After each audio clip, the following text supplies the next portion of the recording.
Nah, banyak sekali ya. Yang ketiga tentu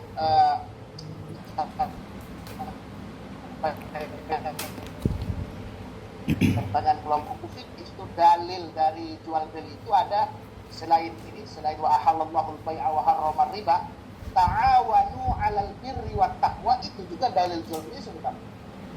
Ta'awanu 'alal birri wat taqwa, selain ahallallahu, yang paling terkenal kan dalil jual beli itu ahallallahu al-bai'a wa harrama riba. Allah halalkan jual beli, Allah haramkan riba. Tapi selain itu ada dalil lagi, ta'awanu 'alal birri wat taqwa, saling tolong menolong dalam kebaikan dan takwa. Saling tolong menolong dalam kebaikan itu termasuk dalam jual beli. Jadi kejujuran, milkutan, termasuk ta'awun, itu prinsip-prinsip Islam dalam hal jual beli. Saya kira itu secara sederhana. Ini rekam lagi, jangan nanti ulang-ulang lagi pulang. Pulang pula kita nikah apa kita ada lagi urusan ya. Silakan.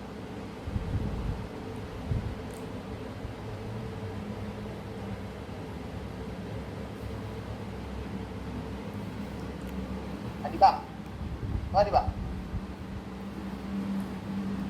Silakan.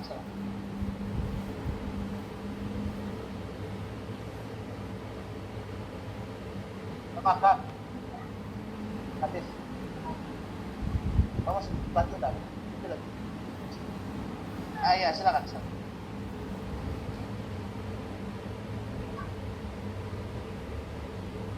Baik Pak, izin bertanya Pak.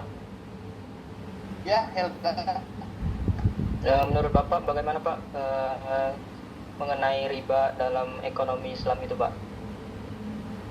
Riba jelas terlarang. Riba adalah kullu qardin jarra bihi manfaatan fahuwa riba. Setiap jual beli yang ada unsur lebih di situ dipersyaratkan, itu tentu riba. Ada riba pinjaman, si kau minjam duit si Fitri Nur Alifah, lalu kata si Fitri, saya boleh minjamkan ini 100.000 dengan catatan nanti kau kembalikan 150.000. Dipersyaratkan dalam pinjam itu yang disebut riba. Dan Islam sangat melarang itu. Kenapa? Karena mencederai prinsip ta'awun tadi. Prinsip ta'awun tadi adalah tolong menolong. Kalau itu bukan tolong menolong, namanya mencekik. Mencekik. Lagi sekarang lagi musim ini pinjol, pinjaman online. Ada kan dua yang musim sekarang yang bikin orang rusak, pinjol dan judol. Pinjaman online, judi online. Judi online tidak hanya rakyat biasa, polisi yang kena, udah banyak yang bunuh diri. Jadi intinya riba itu adalah sesuatu yang dilarang oleh Allah.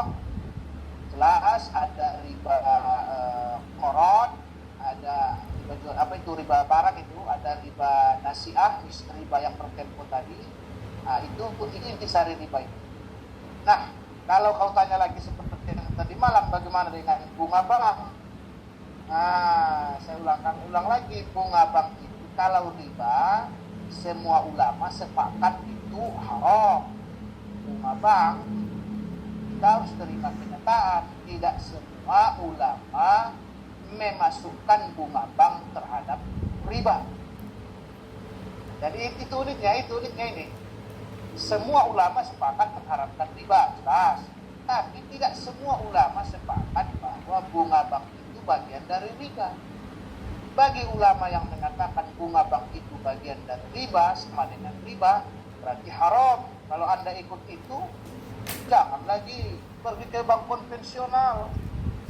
Tapi kalau Anda ikut ulama yang mengatakan bahwa bunga bank itu adalah bukan riba dan itu adalah bagian dari transaksi modern yang berbeda dengan riba di zaman dulu, silakan juga. Kita ya kembali ke pembahasan mazhab tadi, hormati saja pendapat apa kita kan, yang siapa yang kita ikuti.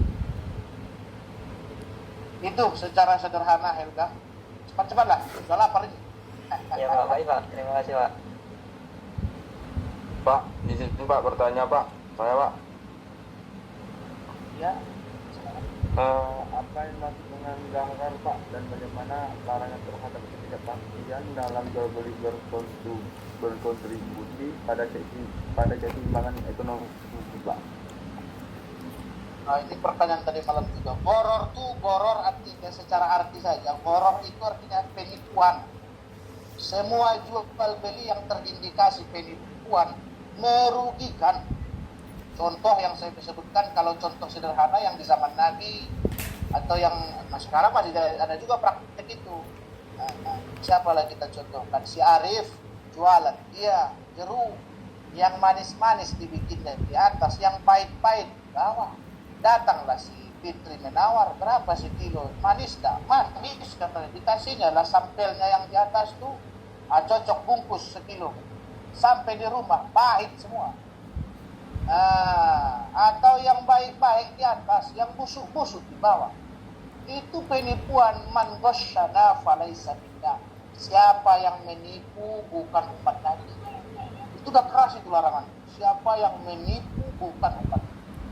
Termasuk jual beli yang salah, yang cacat. Contohnya begini, kayak jual beli salam itu, jual beli online itu, kan bisa digolongkan salam itu kan. Nah, kita pesan barangnya harus ada khiyar. Khiyar itu berhak memilih. Nah, memang di apa itu juga boleh begitu kan. Nah, misalnya kita pesan barang itu tidak sesuai dengan kriteria, boleh kita kembalikan. Nah, yang tak boleh itu dipastikannya, tak boleh dikembalikan kalau sudah apa, padahal tidak sesuai dengan tentu menipu konsumen. Jadi banyak masyarakat yang rugi, intinya merugikan banyak orang. Itulah itu. Ya. Apa? Terima kasih Pak, baik Pak. Apa?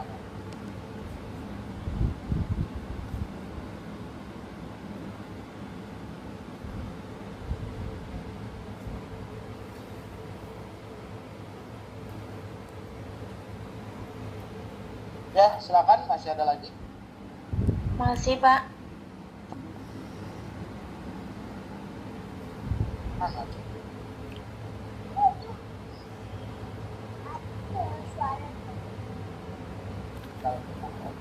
Ya, silakan. Baik, Pak, izin bertanya. Maaf, bagaimana Islam mengatur kewajiban transaksi dalam keadilan bagi kedua belah pihak? Yang tadi malam juga. Ya, kita Islam hanya bisa mengatur prinsip tata cara jual beli. Kemudian kalau sistem di lapangan, kembali saya katakan, itu bukan kita yang mengatur. Itu adalah misalnya menaikkan harga, menurunkan harga, itu bagian dari orang yang punya otoritas. Dalam hal ini tentu pemerintah. Nah, pemerintah yang bisa mengatur itu. Nah, kalau dalam pemerintahan Islam tentu dia akan berpikir demi ada kaidah adalah apa? Kaidah usul fikih, kaidah fikih dan salah begini.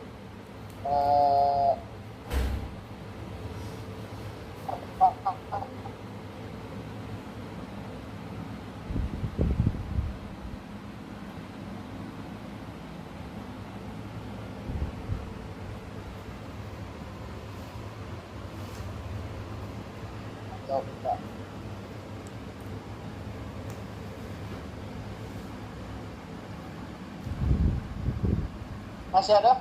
Silakan. Jangan lupa direkam. Kalau apa?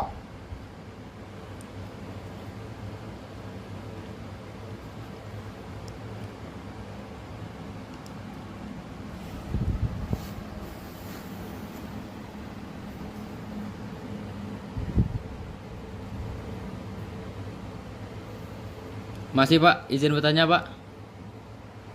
Ya, Bima Sakti. Bagaimana konsep tawar-menawar yang adil dalam Islam Pak? Ya, pertama tentu kita menawar jangan di bawah patokan harga apa pokok. Masa dia modalnya 500.000 mau kita tawar 10.000, itu kan gila. Jadi tawar menawar yang baik itu ya kortingnya itu. Yang kedua, dan pihak penjual pun tidak boleh mengambil keuntungan terlalu besar. Saya pernah menanyakan itu ke Prof. Ali Yafi almarhum, pakar fikih Indonesia. Ya, melebihi batas wajar itu tidak ada tidak ada kadarnya, tapi janganlah lebih 3, itu sudah apalah.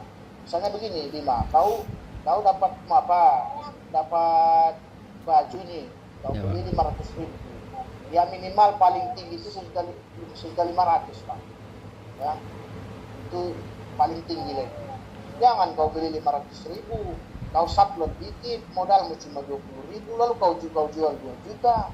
Itu dikit. Itu.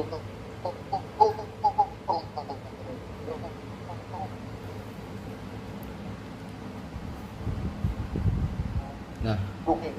Ada pula di situ I love Singapore, tulisannya kan. Belilah sama orang mahal-mahal. Rupanya di pasar astagfirullahaladzim ya